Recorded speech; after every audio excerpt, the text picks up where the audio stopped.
coming up this week on the Markcast. Dun, dun. Well, here we are. It is I want to have the scrolling text of the Star Wars and the Alt Football Wars, Episode 5. The USFL strikes back. If you only knew the power of the dark side. The USFL making waves this week, announcing not one, but two hubs, one in Canton and one in Detroit.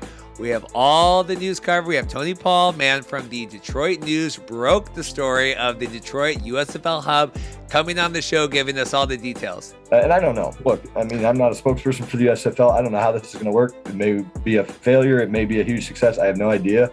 But if there's a time to come to Detroit and try to generate interest and eyeballs, it's right now. And then we have another big-time CFL guest coming up this week, a second-timer here on the program. Victor Cui, president and CEO of the Edmonton Elks, stopping by even better than his first appearance, if that was possible. Talking everything you want to know with Victor, the man behind the Edmonton Elks rebuild up there in Canada. We're talking CFL TV rights deals in America.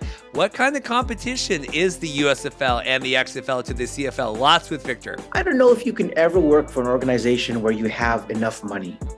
Right? That's a good answer. Everybody wants more money to do whatever it is that they want to do. And there's all legitimate business reasons to ask for more money.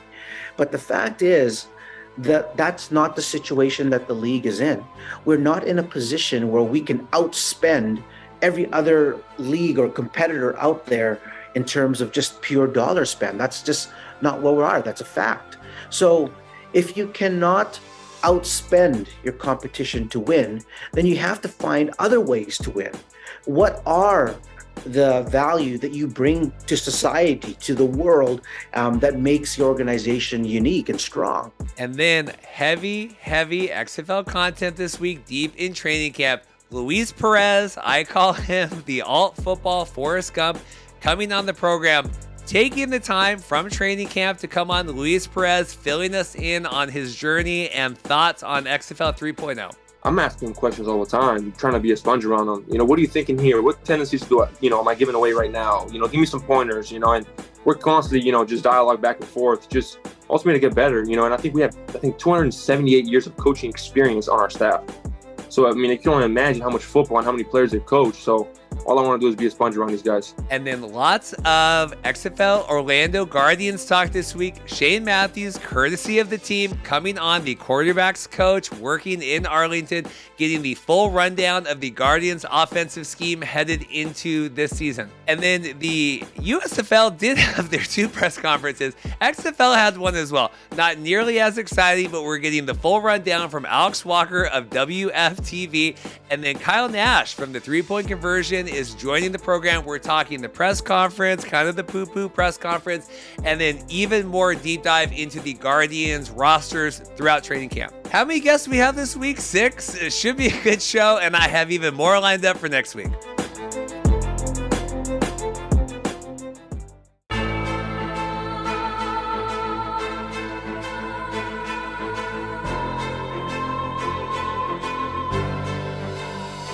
Hey guys, welcome to the Markcast. Reed here.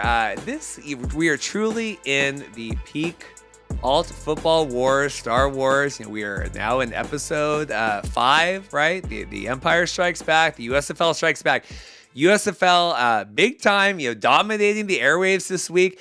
Exciting to see. And then, like I said, the XFL, hey, we're going to have a press conference, and that was interesting. Yeah, it was very interesting, to say the least. Lots of stuff coming to you this week. I will get right to the content. Don't want to preface too much. Really appreciate Tony Paul coming on. Like I said, Tony was the one that broke the story, I think, on Monday. I think Tony is discovering the alt football world here in Twitter and everything else. I'm sure very overwhelming with the Detroit Hub news. We also had the Canton announcement this week. So Canton, Ohio is going to be hosting the New Jersey Generals and the rebranded Pittsburgh Maulers, black and yellow. And then we're going to have the Michigan Panthers and the Philadelphia Stars in Detroit at Ford Field. Very exciting. I think the USFL ultimately probably did not want to go to Canton for the hub. I think they like that for the playoffs and the championship championship game, but you got to look at the options, and it just didn't seem like it worked out anywhere in Philadelphia or Pittsburgh. So now we are in the greater Pittsburgh of Canton, Ohio for the USFL's fourth hub. Should be exciting. Tony has lots of insights. I like getting people like Tony on the show because like Tony doesn't know this world, right? Like we all live in this every day. And then you ask Tony, like, what do you think about this? And I just think you get a little bit more like, oh yeah, this is good or this isn't good or whatever it is. And I'll let you hear what Tony has to say. But I think Tony's bullish. I think he's bullish. Then really excited, got him off of the CFL Media Day. Really excited. I already had that lined up, so I didn't want to bother the CFL offices for that. Victor Cui coming on, extended sit down with Victor. I so appreciate his time. I know the work that all the team owners and management and league executives do for the CFL, even in the off season. So really appreciate that. Extended with Victor. We recorded that last week, fresh off the league meetings, and so you'll get Victor's thoughts. I'll say this same thing I said with Randy Ambrosi. Even if you're not like the biggest CFL person, Victor, went and built brands over in, across the seas. And Victor is very tuned into, digital rights and TV rights and kind of all that stuff. And so Victor is a great person to ask about the American, TV deal, the CFL TV deal. And then also, what does Victor think about the XFL here hitting season 1, USFL season 2, lots of stuff there with Victor. So I hope you check that out. And then lots of XFL content this week. Training camp. Always up in the air, scheduling and time-wise, when you're going to get anyone on. I got Shane Mathews on just kind of at a lark this week. Andy over there was very gracious to help set that up. But had Brian Scott lined up. Apparently the timing wasn't right, so we got Luis Perez on. Really excited to talk to Luis.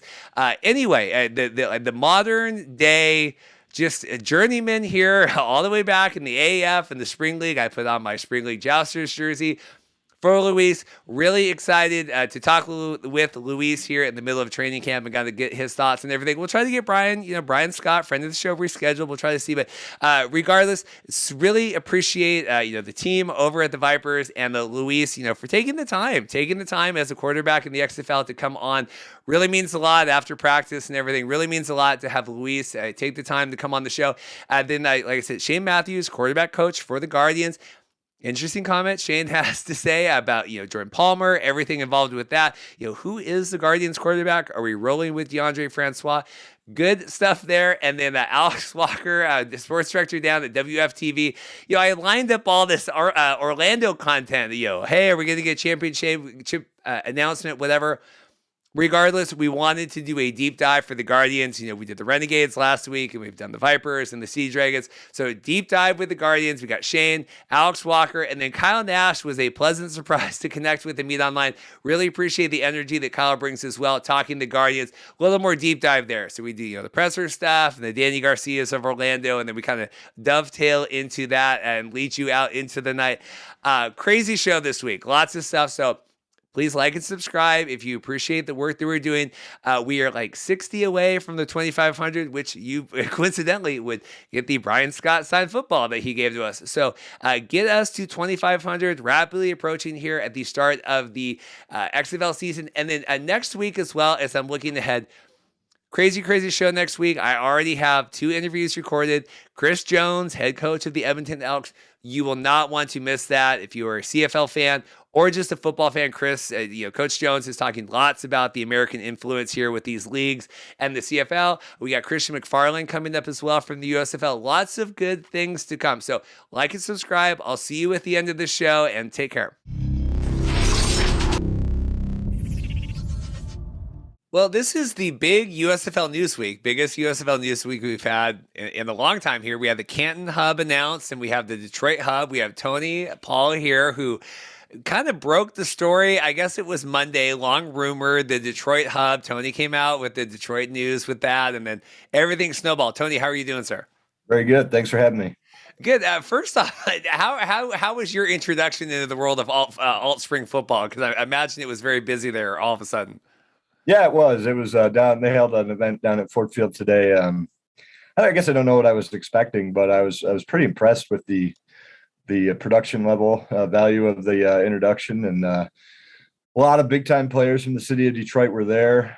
Even the governor and lieutenant governor got shout outs. So apparently this is something that a lot of people have been interested in bringing to Detroit. And yeah, there's a lot of optimism that if the USFL is going to make it, it's going to be because Detroit is a success story for the league. We'll find out soon enough. There was long debate. Are they going to do Ford Field? Are they going to do the college? There's the EMU, whatever is that Eastern Michigan. Mm-hmm. Like, thoughts on Ford Field as a host for the games? Yeah, I think Ford Field's a big win for them. Obviously, it's a state-of-the-art facility. It's an NFL facility. I think that's the big thing that really kind of intrigues me with this whole thing, just going off on a little a curve here, but there's no official partnership, obviously, between the USFL and the NFL, but there's no big time resistance either between the parties. There's actually some behind the scenes friendliness between them. And I think that's a big reason how the Panthers ended up at Ford Field. Rod Wood, the president of the Lions, was instrumental in making that happen, which obviously Fox Sports is a big time partner of the NFL and they're a major stakeholder in the USFL. So that kind of brings some synergy. So I think coming to Ford Field is at least a big validation for the legitimacy of the league in year two. I think just having a year two validates the league, right? I mean, we've seen spring football in the last several goes not make it to even the end of season one. This league crowned a champion last July and now is having a season two. So that's a big validation. But just as big, I think, is the willingness with the NFL to be not, if not an official partner, at least a friendly face to help, I guess. And I think you're seeing that in Detroit. In terms of the one concern I have, and I don't know the inner workings of Ford Field, but, in Birmingham, smaller stadium, they had to deal with the city, rent for Ford Field, the size of that for what will be, the big expectations of, how at the highest level of attendance, it's probably not going to look overwhelmingly full in there. Thoughts on that and how maybe they can mitigate that and the cost of renting that venue? Yeah, I don't know the cost yet. I'm not sure. We'll get those details. We'll certainly investigate what the deal is between the city of Detroit. I think the Wayne County Authority technically owns the building, but the Lions operate the building. The Lions and Ford Field will be setting the concession prices. I know that. So there's money to be made there. But I'm not sure exactly what the deal is yet. As far as ticket sales, they're not going to draw 65,000 people, which is what Ford Field seats. I mean, the Panthers back in the day at Pontiac Silverdome in 1983 for one playoff game, they drew more than 60,000.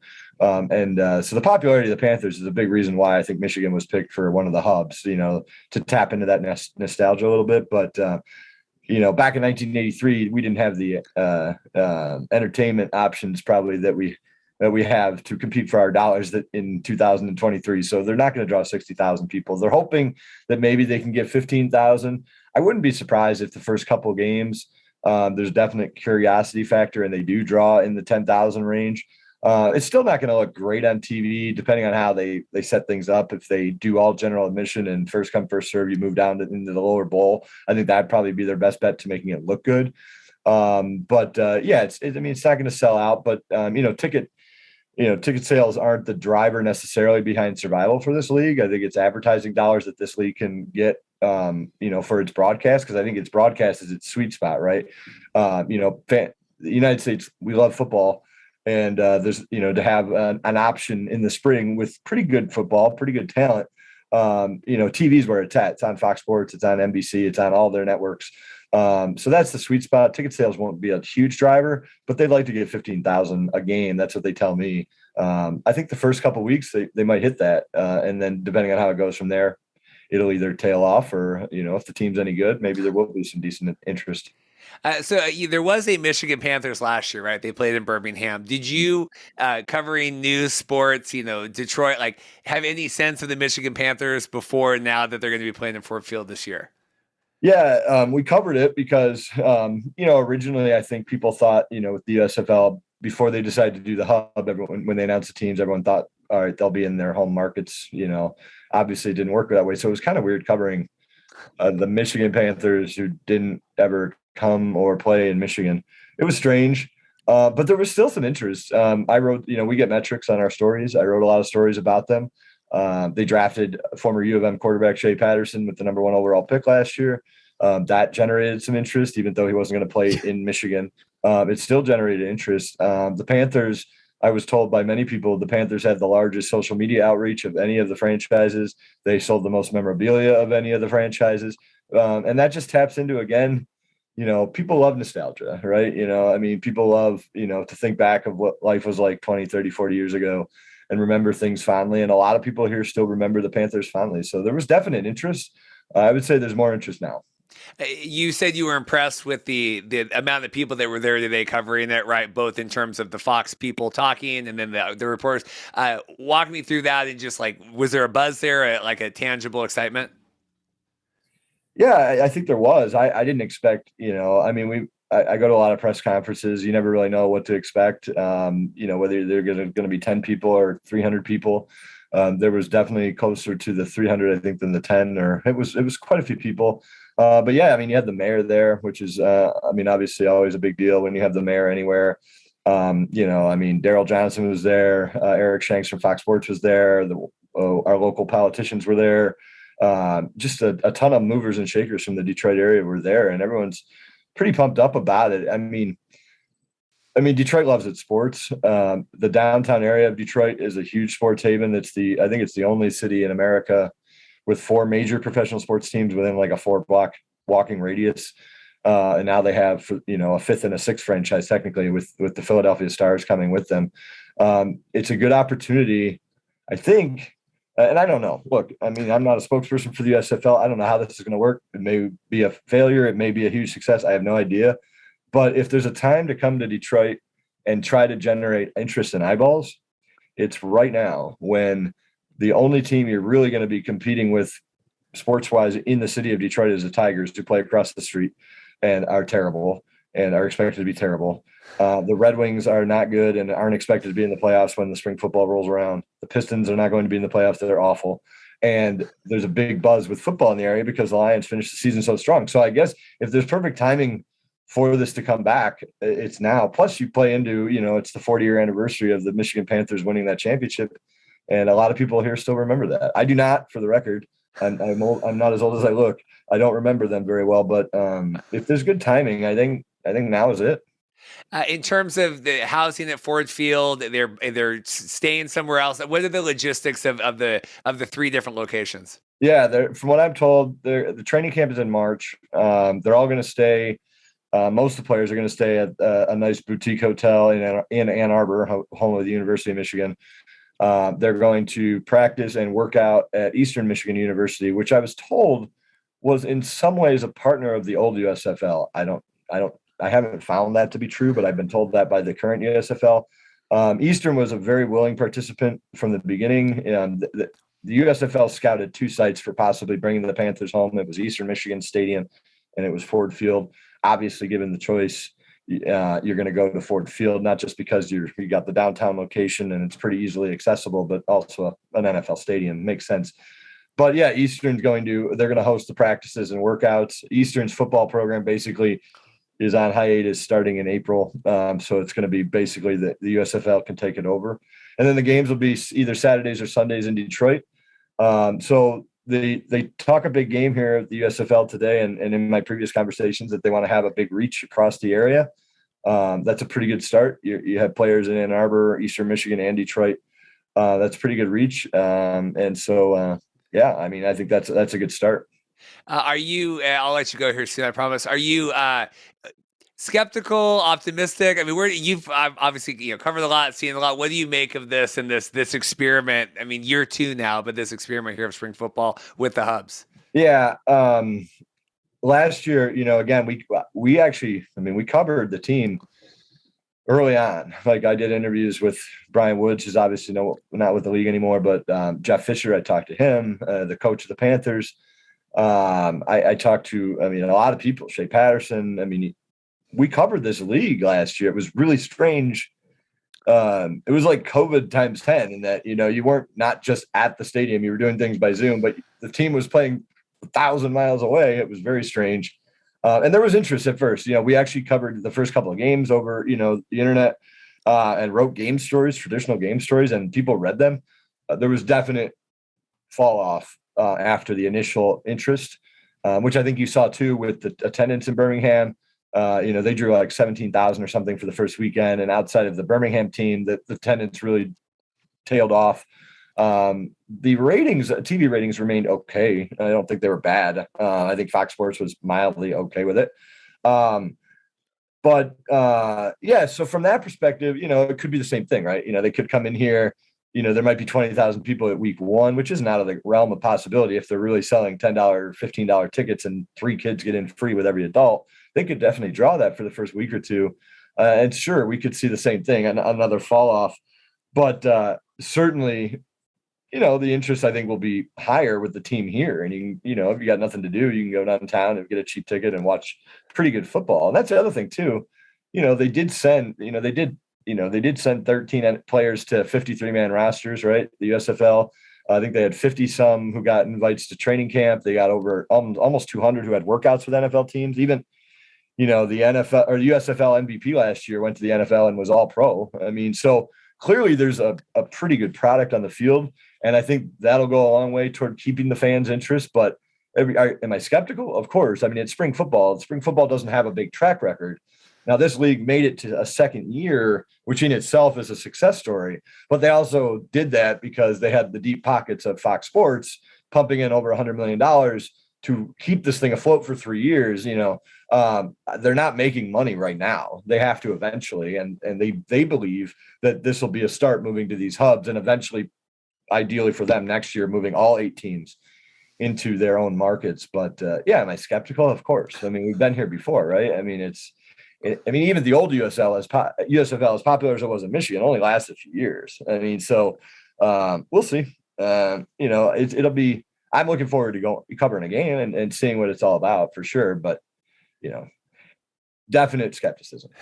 Well, Tony, I appreciate it. Busy writing and everything else. Maybe we'll get you here one of the games coming up. But I really appreciate your time with the Detroit News coming on today. And, it's exciting. I mean, USFL needed some of these things here. We did the Canton thing. We did the Detroit. Big news this week. I mean, they're dominating the airwaves right now, right? Absolutely. And just, again, getting into these markets, right? I was skeptical whether they were going to be able to do that. They did, because when I pushed last year, when they were going to these 8 teams down in Birmingham, and I pushed the leaders of the league last year. So you're coming to Detroit next year, right? Well, we'll see. We don't know, we don't know. And then, a week ago, I'm looking at the calendar and it's January and it's like, there's no announcement about where Detroit, Michigan's going to play. So, from that perspective, the fact that they're getting into these markets, that's an automatic win because you're definitely going to draw more interest and more eyeballs. Not just in the stands, but I think when the team's local, you're even going to have better TV ratings. So that's a big win in itself. We'll see how it goes from there. It's a fun story. I'm enjoying, getting to know about the league, and I'm excited to see what it's all about come April 30th, I guess is their first game at Ford Field. Yeah, they'll have like a rolling kickoff there. All right, well, Tony, really appreciate your time. Get back to, your real reporting here, and thank you very much. Thanks for having me on, man. Well, we're coming up here a little less than a year since we talked, but we're coming up on a year of you being officially named here, President and CEO of the Edmonton Elks. Victor Cui, how are you doing, sir? It is fantastic. It's fantastic. It's been a challenging year, but man, what a great ride. I don't know if you follow NHL hockey a lot, but the Kraken have developed quite a rivalry with the Edmonton Oilers. Every time we play, I think about you and Dave Campbell, all my friends up there in Edmonton. So you're always close to mind right now. Well, don't the Kraken have the longest away game streak ever or something like that? Well, as we're recording today, now we got to go play the Lightning tonight. But yeah, currently we just came off a pretty hot road series, so we got to go back up to Edmonton this week as well. Yeah, that's crazy. Maybe I'd like some of that luck to rub off on our team.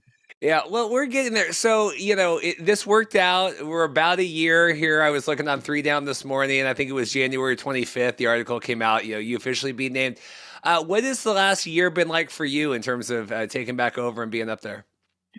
I guess, we would have, of course, preferred to have the season end up different with our performance on the field.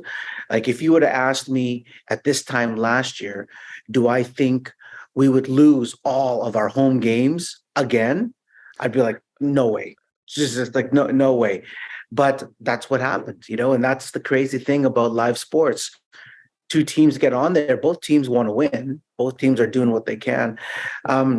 So I think that was I wish we had ended up better for the year. I think there was a lot of other improvements that we did off the field that were really great accomplishments for us as an organization that we had to just start getting better at again. And that was really reconnecting with our fans and our loyal fans post-COVID, as some of that had eroded, and those community ties. And I think we made some really great inroads in those areas. What are you most proud of that you helped accomplish this year? I think that I'd say that there's two things on there. On the football side of things, building this new machinery and working with Coach Jones and the rest of the coaches, giving him the support of what he needs to reinvent our team, which is really what we did last year. We had more transactions than any other team, and just it was like, it's not working. Let's break this apart and try and bring it back together. So that was that year, and going through all of those changes, which is massive for the organization. I think we only had like 5 or 6 returning veterans, of our entire roster. So it pretty well is an entirely new team. I'd say off the field, our organization really embraced innovation and a whole bunch of new challenges. And that's what we needed to do. So last year was a little bit about, okay, let's try this and innovate here and work at some different things. And like some worked well, some did not. So this year it's about taking the stuff that we did really well last year, doubling down on that and continuing to grow that and that side of the business. I've talked before on here. I think the biggest strength and weakness to the CFL sometimes is the fan base, where like they're so loyal, they love, and this is our league and everything. But then it is really hard to come in and implement change when it's like, I've been doing this the way I did it for 25 years or however long. Did you feel like you got a lot of pushback, or how did you manage that with the fans up there and trying to do these new things? I think that, our fan base in general across the league, I'd say, can be conservative, but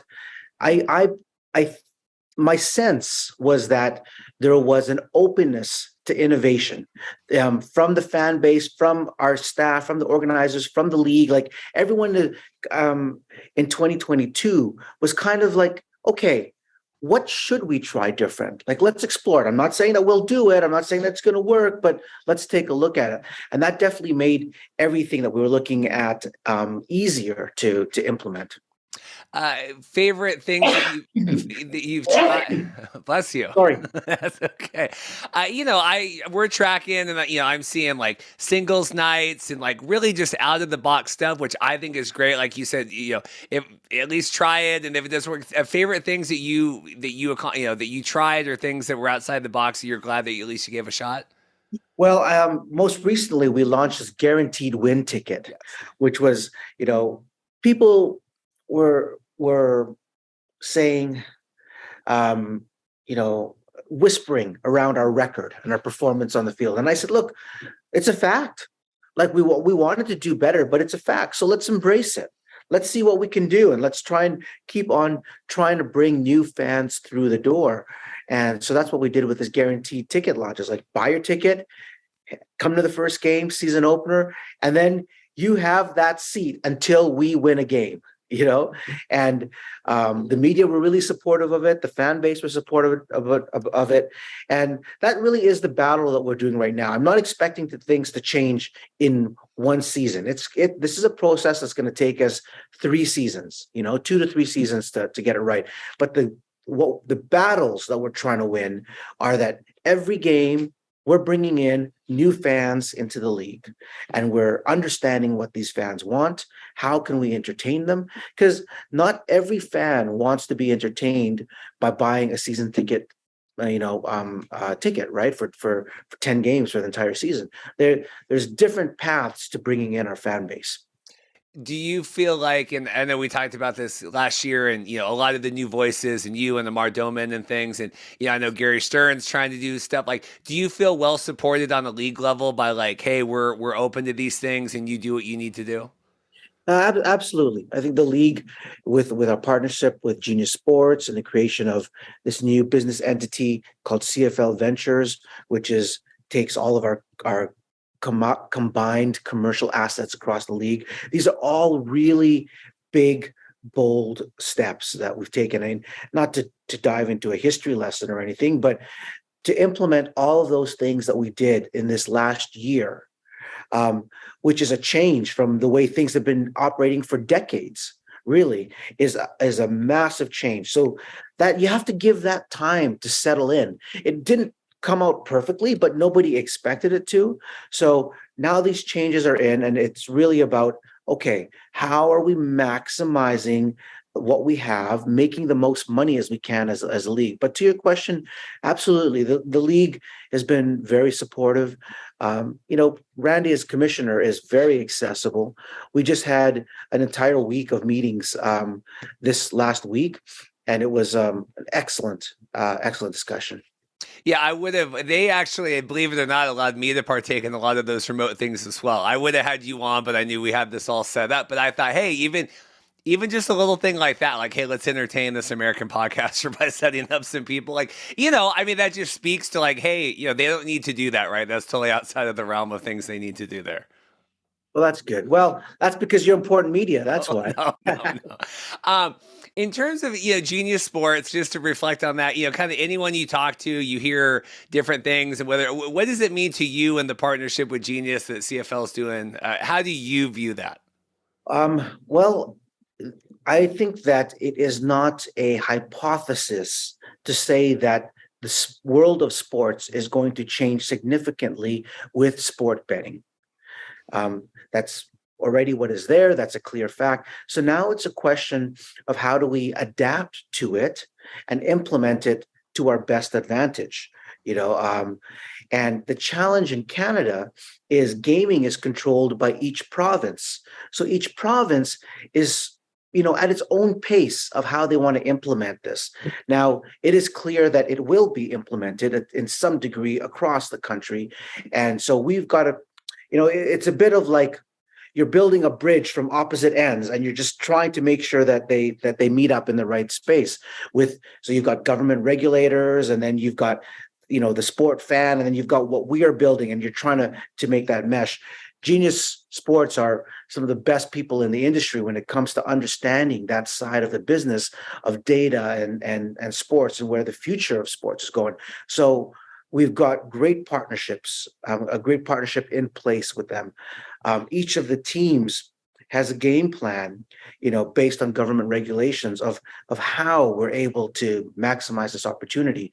And then the league is layering on top of that their national plan.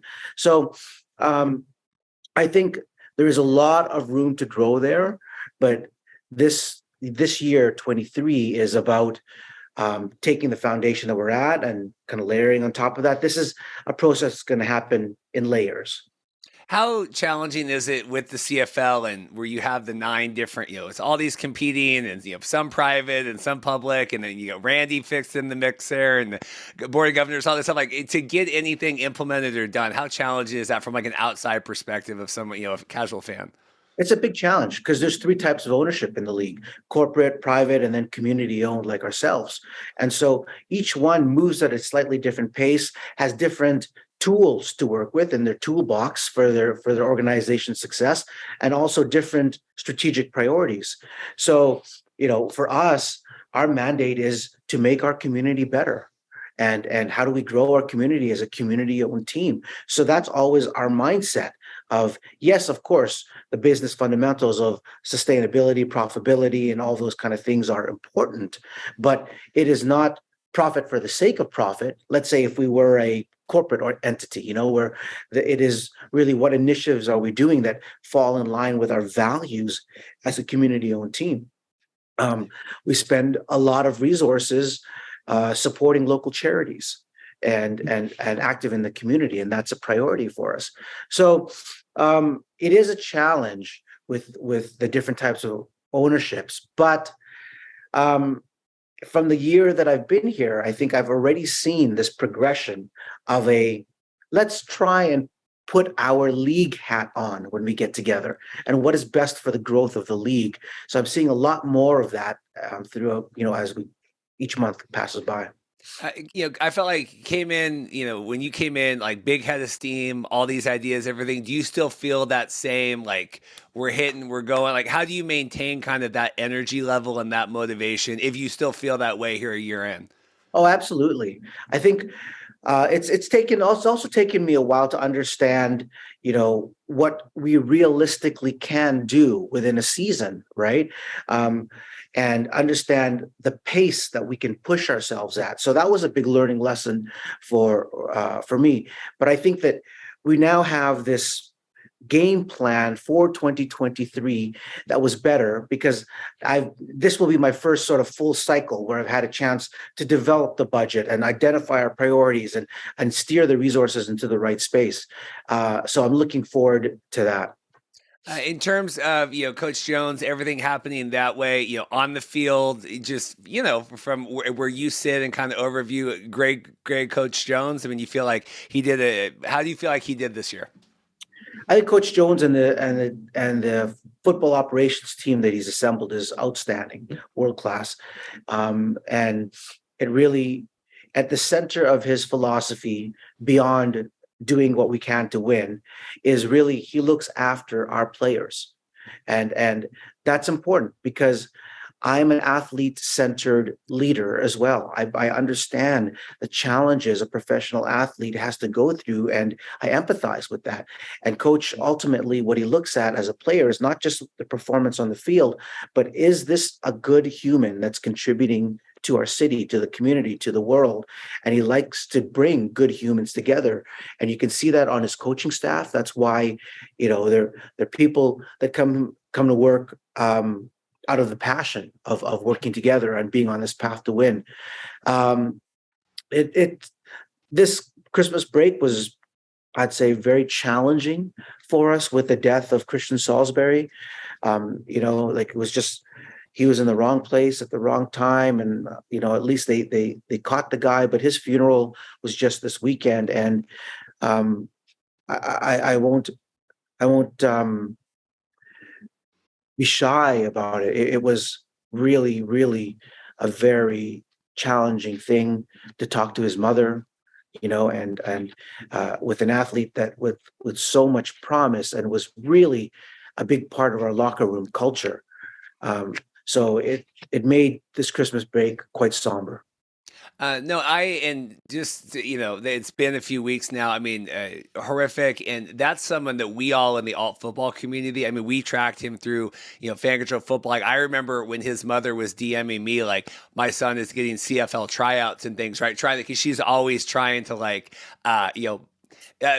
pimp isn't the right word, but always trying to promote. Like, my mother would do the same thing for me. Like, hey, you should look at my son and did it. But just how invested she was in that. I just can't imagine how difficult that situation has to be for everybody up there.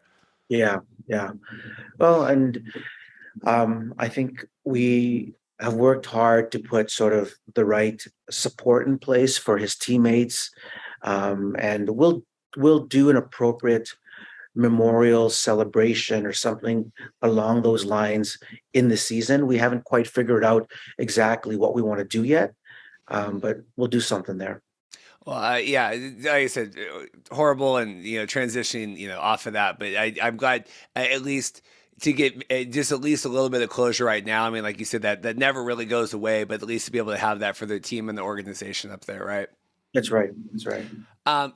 In terms of Coach Jones, do you think he gets unfair expectations? I see a lot of we needed to be better off at this point in time. I mean, do you think he comes in and is that just because of the success he's had before? How do you view that and the burden he gets placed on by fans? I think the burden is fair. That's the fact of our business that we're in. If you want to be the head coach, if you want to be president and CEO, this is the burden of responsibility. And it is to carry this sort of torch of hope for fans, right? And that's I think part and parcel with the role. He gets it, he understands it, and he wants to win. But he also knows this is a process that is going to take time, and that's what we're working to. But he also realizes that we're a performance-driven organization, and we have to deliver results across the board, and that's important. So I think that you're given some leeway in your first year as a coach and first year as a president, where you're like, okay, let's change what we can. Let's figure things out. Some things are going to be wrong and some things are going to be right. And, there was also things that as coach, he inherited our quarterbacks, as an example. And it's not like when you invest so much in certain players, you can't just get rid of them on your first day. You have to pay a little bit of respect to the decision makers before that and go, okay, let me try and understand what you're trying to do here, because there's some sunk costs where we're already invested. Can we make something out of it? So those first, 4 or 5 weeks are a little bit of that as well.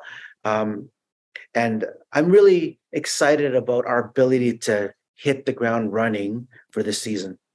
There was a quote that he had with, I have it here on 1260 that Coach Jones had, talking about the salary cap for coaching, right? And being able to bring in, or we have money tied up. And there just seems to be a lot of talk right now in the CFL as a whole, right? Like we need to be able to have more money to spend to bring in quality coaches or retain coaches. What's your thought on that? I don't know if you can ever work for an organization where you have enough money, right? That's a good answer. Everybody wants more money to do whatever it is that they want to do. And there's all legitimate business reasons to ask for more money. But the fact is that that's not the situation that the league is in.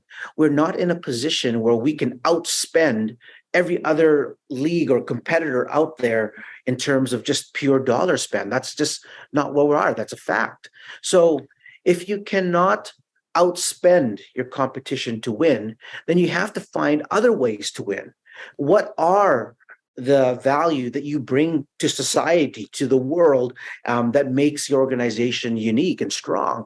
So those are some of the things that we have to figure out as a league, but it's also what we work really hard on as a team. I think players want to play with Coach Jones, one, because they're going to learn. Two, they know that they're going to be under a great leader. And three, they'll be in an organization that looks after their players and takes care of them. So I think those are other factors too that play into an athlete's journey and the talent that we acquire, both on and off the field.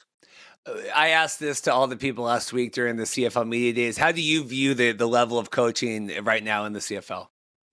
I think we have a lot of talent. There is maybe by design a lot of people moving internally because they've got experience in the uniqueness of our game, and what the style of play that we have up here. I think this topic of recruitment and talent was a very big theme this last week with all of us. We recognize we have some issues that we need to improve on. And this is actually not a thing that's unique to our league. Every industry and every business is facing this sort of recruitment crunch as people have come out of the pandemic, reevaluating their priorities, work from home, office, all this work-life balance. These kind of things are all putting different types of pressures on organizations, on recruitment, and our business is no different. In terms of competition, and obviously we cover all the different leagues. I also had here with Coach Jones talk with Morley Scott about we have the XFL now starting up, USFL here season 2. USFL just ratified their CBA, right? So now they're all unionized and they have that collective bargaining for I think it's at least 3 years. Competitive starting wages, right, to be able to stay and play in Birmingham or whatever. Like, how do you view? And I know that like the general CFL answer is like, well, we've been around 100 years and they haven't. I understand that, but how do you view new leagues now being able to pay staff to stay in America, be able to pay talent, on the field wise to stay in America? I think it's a big challenge. It definitely is a big challenge. And I don't look at that response in the same way, or that as in, oh, we're the old man on the block, we're grandfathered, we have history. I mean, like, okay, sure, that's part of it. How I actually like to build our plan is I assume my competitors will be faster, agile, more resources, smarter, and I assume that those two leagues are going to win, that they're going to succeed at what they're doing because they have people that are way smarter than me working on their business. That is what I assume. I don't count on their failure. Whatever the probability, like it might be, some people say, oh, there's two leagues there, both are not going to survive, one of them is going to go down. Okay, that might be the case, but that's not where I build my plans. I assume in everything that I do, everyone is smarter than me and has more access to information and resources than I've got. That means I've got to stay up longer. It means I have to work harder. It means I have to innovate faster in ways that other people are not thinking. That's the mind space that we try to get our organization into. And I think that that's how you build success in the long term. Do you find that you are alone? Like, do more people think like you, or do more people in the CFL think like, oh, we don't need to worry about that? No, I wouldn't say people in the league say, no, we don't need to worry about that. I don't think that there's a bury your head in the sand mentality. We definitely all recognize the challenge. But I think where we're at is everybody's perception of the threat, the level of the threat is different, and the level of action that we want to take to it is different. That is a challenge to get the entire league aligned. But there are, like I said, this last week, we were really frank about some of the weaknesses that we've got and the challenges that it face us as a league and how we want to address this. And that's the first part of it, recognizing, okay, we have a recruitment problem. Okay, how do we deal with the challenge of talent, of coaches and players, et cetera, and putting our solutions all on the table to see what works. I got just here. I'll get you out of here. I promise. Here, I appreciate your time. The big topic for us and our listenership, obviously being based in America, and we get Canadian listeners and American, but this US TV deal with the CFL and trying to broaden that way, and if it's on ESPN Plus or what that, how important or how do you view trying to get more exposure for the CFL in America on whatever platform it is here with this rumored deal that Ambrosie's talking about? Yeah, the deal has been in the works, and the league has been working hard at it. I would say I'm fortunate. I am fortunate in that, I have done media deals all around the world, dozens of times over at millions of dollars of deal structures, and have. And everything from monopolies to competitive industries in different countries. And I think the challenge that we have as a league in America is that is such a sophisticated market of a fan base where every month, every week, there are new properties that are coming up that actually are very strong and valuable, whether it was ultimate frisbee years ago or today pickleball, like new things that are coming onto the landscape that you've got to figure out how they fit into the competitive environment. I think the deal for us to expand the reach of the league to make new fans, bring in new eyeballs is really important. Finding the right partner that wants to invest in us to expand that reach is also really critical. So if we get wins on those two things, on reach and more fans, that's a huge win already for the league. Last thing, what are you most looking forward to this year? I mean, biggest goal or biggest thing you're excited about? A home game win. I want to start there. Yeah. Just one step at a time. I want to open up the season with a win and then focus on the next win right after them. Well, I really appreciate your time today, and that the Elks office setting this up and everything else. It means a lot, and you taking as much time as you do. I really appreciate it, and I know our listeners do as well. So thank you. It's always my pleasure, and good to see you rocking that CFL hat. So thank you. I have an Edmonton flag hidden back here too. They were, I waver now with the BC Lions, but yeah, no. Dave Campbell, Dave Campbell was the first CFL media person that ever said I will come on your show. So I will always have a special place in my heart for Dave and the Edmonton Elks. So that's good. Yeah, well, BC, I mean, that Nathan Rourke sure moved as far away as he possibly could, But I'm happy for him. It's a great new step in his chapter. Do you think I posed the same question I did to Ambrosi last week? I mean, the biggest star in the CFL now signing with an NFL team, is that a good thing for the league? It's a double-edged sword. We understand that for many of our players, that is what they want to do. And, our contracts give a little bit of a window of an opportunity for our players to do that. So we recognize that. I think that, on one hand, it was not unexpected from everybody, right? So it's not like it caught anybody by surprise. I think what it brings to light is, one is we have a lot of talent in Canada that can compete with the best in the world. And so that makes me excited about our level of game.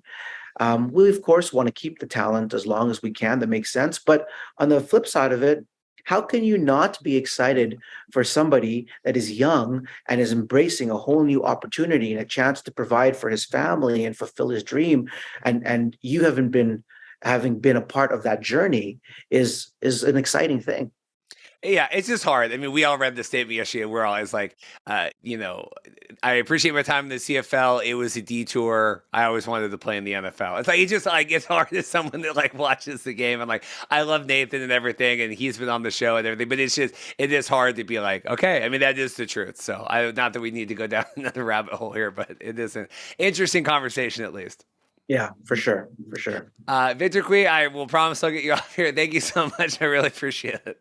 No problem. Thank you very much. All right. Take care. Have a great week ahead.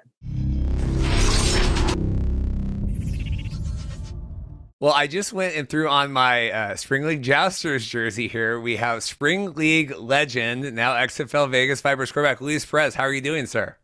Doing well. How are you? I'm good. I was thinking about this today. You really are like the spring football Forrest Gump. Has anyone ever called you that?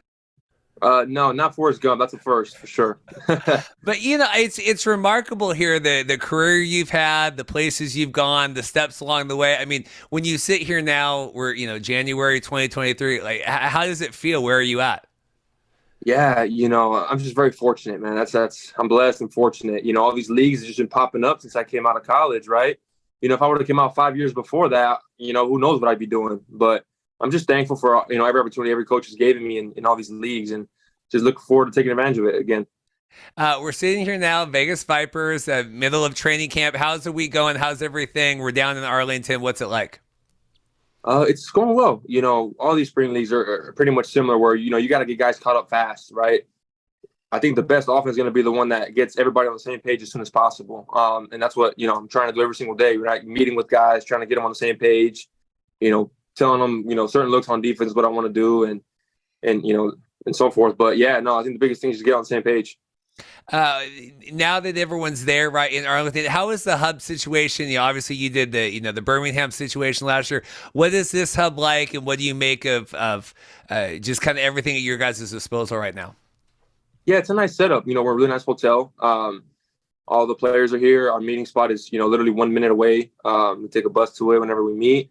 And no, it's good. It's great. I mean, it's all you can ask for. You got a place to stay, and you're here for football, right? So I'm not really about all the glamours and stuff, right? I'm here to, give me a bed and give me my playbook. That's all I need.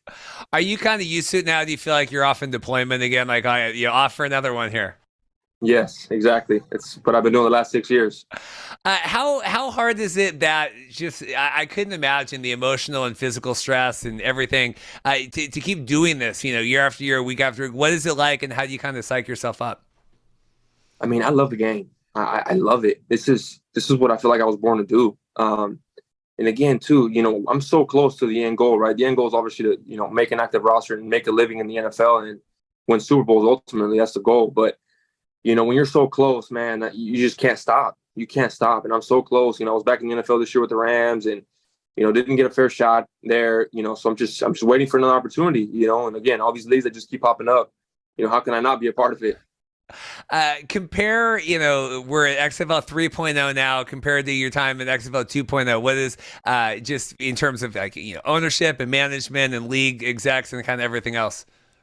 Yeah, I would say it's pretty similar. It's kind of the same setup. We had a hotel, we have all our meeting spaces, we get meals and all that. I would say it's pretty similar. The structure here, I really like how Coach Woodson runs, kind of the whole structure of it, our practice schedule, our meeting schedule, everything is just professional. It's very professional. And, just, again, all that other stuff is all secondary. I'm here to play ball. Like I said, all I need is a bed and my playbook, and I'll be all set.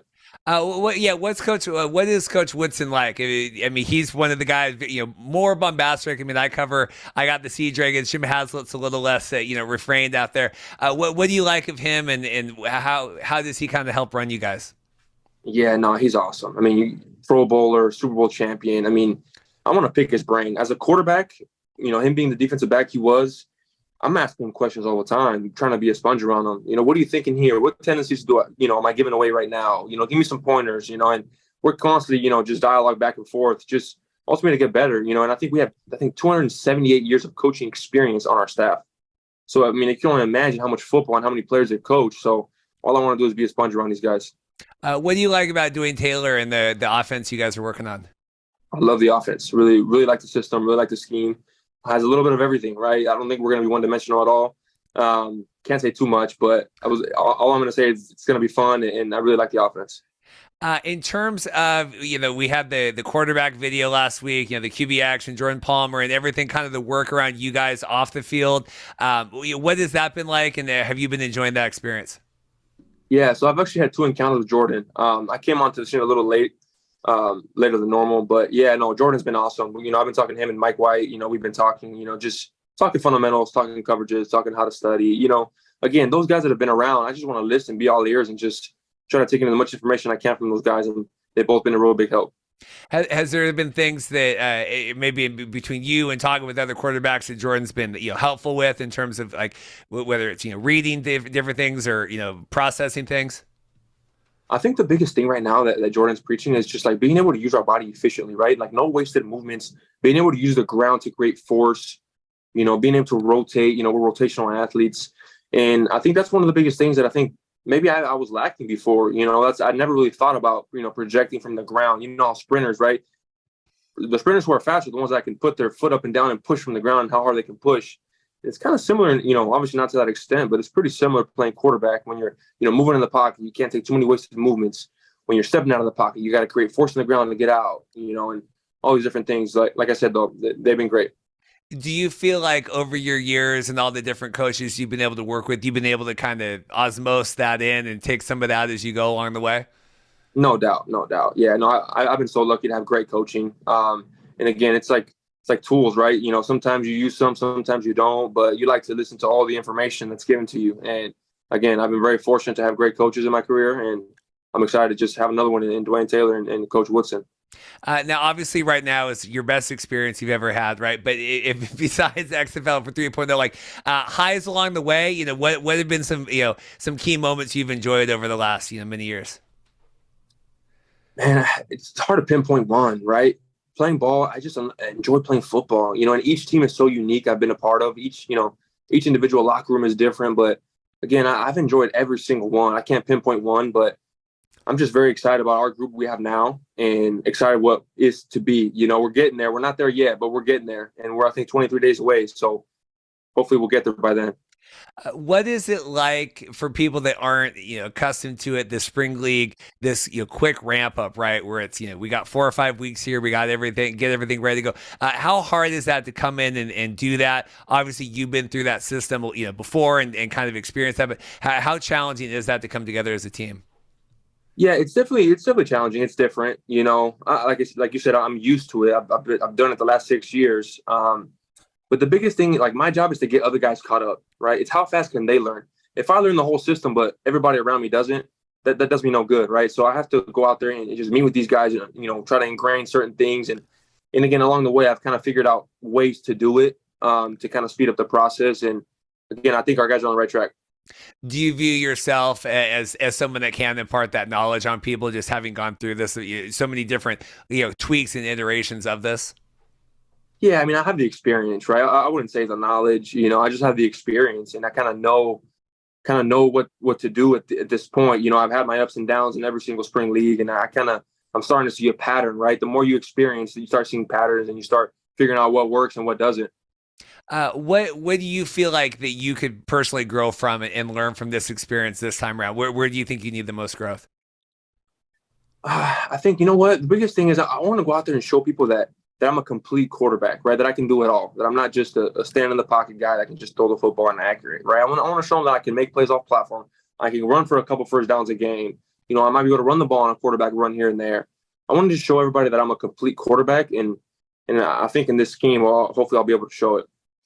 When you found out, you were come back for this, this version, right? I would say, bigger, more bombastic than even 2.0, and between Redbird and obviously Danny, DJ, everybody else with that, like excitement. What was that like? Knowing like you were going to be a part of this version of this. Yeah, no, it's exciting. It's really exciting. I had the decision to make, whether I was going to go back to the USFL or here, and ultimately my heart was here in the XFL. From the first time it came around, it went really well for me, and just the whole structure of it, I just fell in love with it, and the timetable of it as well, kind of how for a quarterback, it's kind of tough coming in right before training camp and then learning a system and then being able to compete. Here you have some time to go through OTAs after the season and go through it and learn a playbook so you can actually compete. Especially as a quarterback, you have to know what you're doing before you actually compete. In terms of the, some of the players we were curious to see kind of jump over, right? We had you and Kyle Sloter, a bunch of, non-quarterback position. Thought process to come to the XFL, was it just the timeline? Was it the ownership? Was it management? What was it? It was a little bit of everything, the timeline, Coach Woodson being able to, see it from a defensive head coach perspective, DT, ROC, we've talked, and, his system was really great. I really like his system. But like I said, it was just a little bit of everything that kind of meshed together. In terms of, I saw the one article that you had talking about the time, like getting it in. Do you feel like getting out of the USFL as late as you did that hindered being able to kind of latch on there, especially with the Rams this time around? Personally, a little bit. I wouldn't say too much, just because I already ran that system. So because I was with the Rams in 2018, so it's pretty much a similar offense, just a little bit more innovative, and they added some stuff. So I kind of knew the system, but again, I got fortunate that I was with the Rams. If I would have went to another team, I'm sure it would have hindered me a little bit more. But do you prefer the February to April timeline or the April to June? Just in terms, because we had Coach Heimbach on last week, with the Renegades, just trying to kind of compare and contrast both leagues, setting up the opportunities for the players after the season. Yeah, I would say the timeline here is better. What are you looking forward to here? We got a couple more weeks. I'll let you go here in a minute, I swear. Getting up to kickoff. What are you looking to most here coming in the future?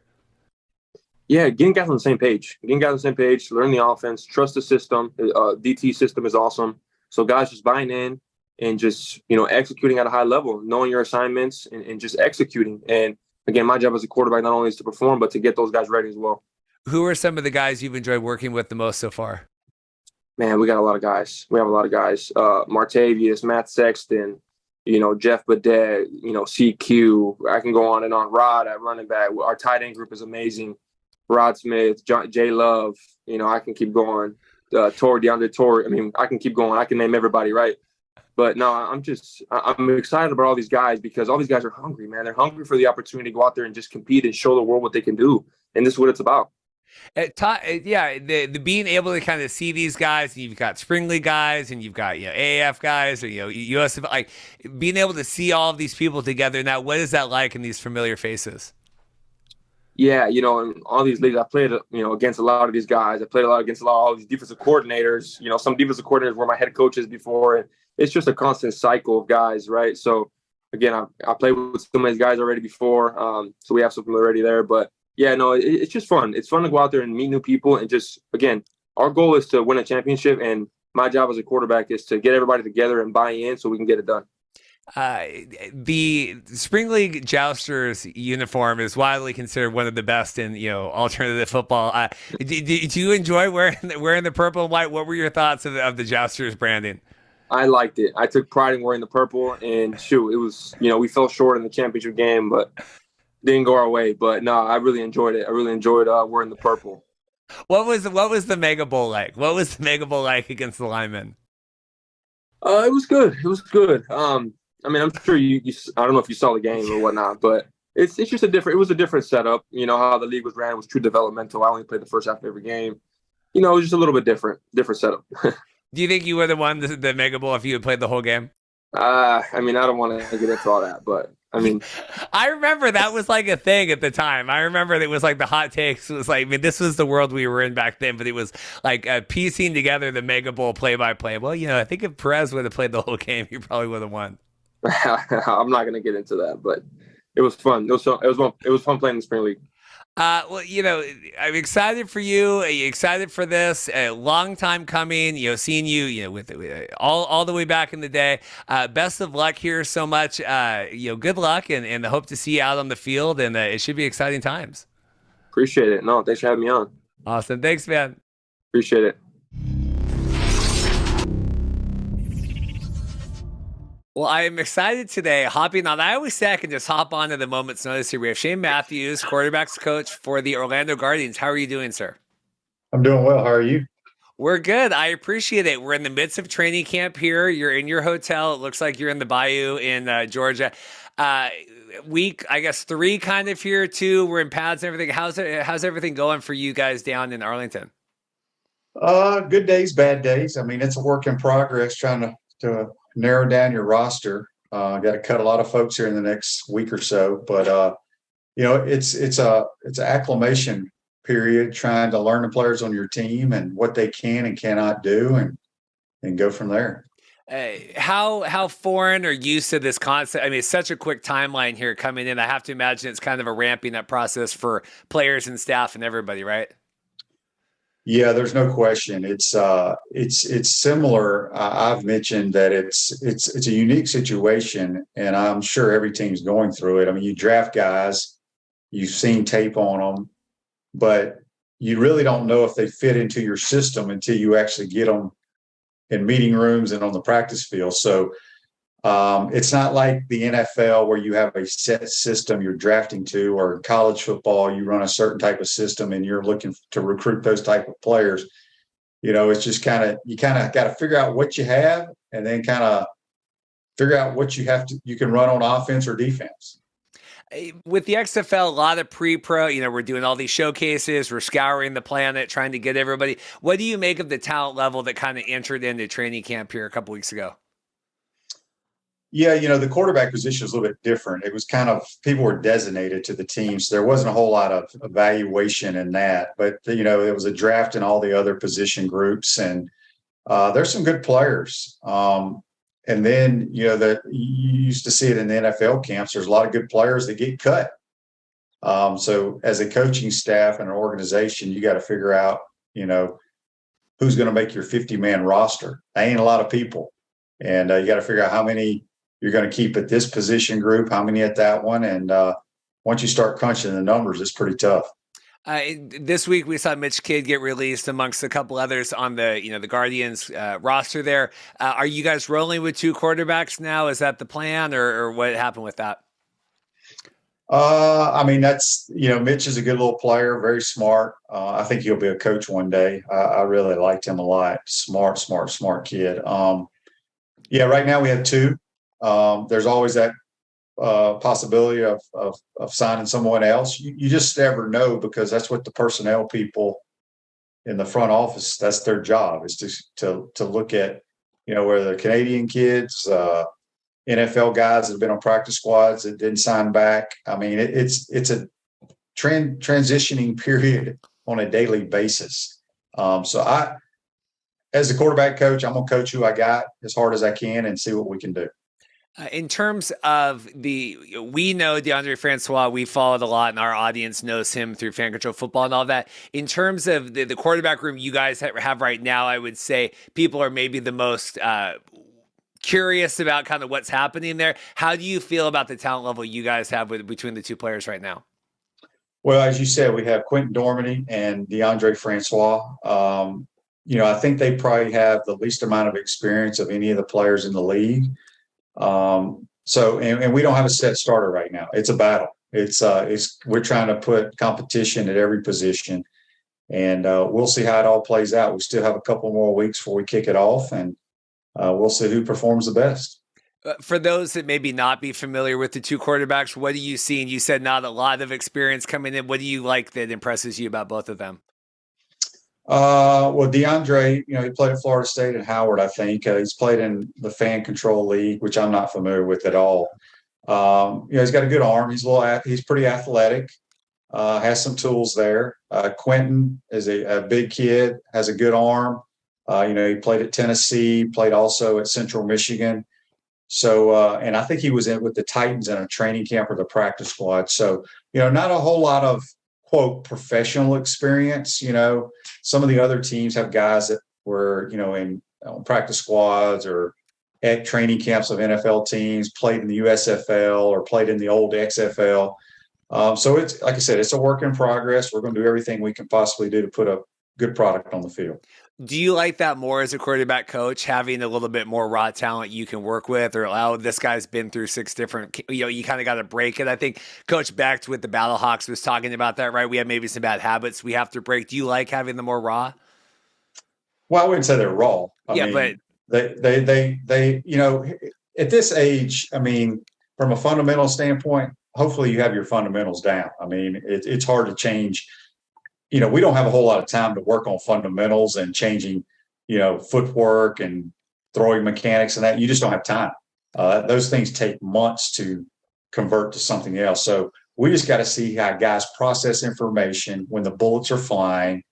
And that's the bottom line. You can look pretty in shorts, throwing 7-on-7, but that's not football. You got to be able to make quick decisions, throw the ball accurately, anticipate, to be a productive quarterback. We saw, and obviously we've been tracking Jordan Palmer and all this, and we saw the big video last week and the QBX. Thoughts on incorporating Jordan into this and the development of him as kind of the QB development guy? Well, I think Jordan, I've met him. I played with his brother Carson in Cincinnati. I think he does a tremendous job at what he does. But the problem is, with Jordan working with them for a day or two, you can't change and learn that kind of stuff in a day. It takes months. So that's like a program that I think, from a quarterback standpoint, when the season ends, if they go work with a trainer on that kind of stuff for 6 months, then you'll benefit from it. But it's good to have him involved, and we'll see if it pays dividends. Anything that you would say is right now substantial growth, or anything that you've seen that the people are being able to apply now? I'll be honest, I don't know what Jordan did at these camps. Like I told you, there's 3 things I look for in a quarterback. One is decision-making and processing information.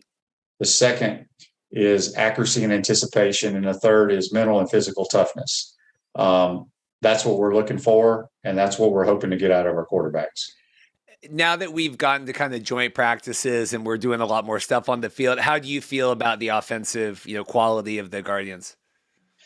We've only had one control practice against another team. We got some more coming up, but I thought we did some good things. Obviously, the hay's not in the barn. We got a lot of work to do. I thought we ran the football really well. So, we'll see. We got to. Again, it's hard to evaluate because you still don't know who's going to be on your football roster. We're trying to upgrade it on a daily basis and improve on the players that we have here. In terms of like play calling and the offense that way, distribution between you and Robert Ford, do you have any input in that? Is he handling that? How does that work? Well, Coach Ford, he's been coaching football for longer than most of us have been alive. He's outstanding. I love him. He's great to be around. I think our players love being around him. I'll be communicating with our quarterbacks during the game. But yeah, I have a lot of ideas. I love the scheming portion of football.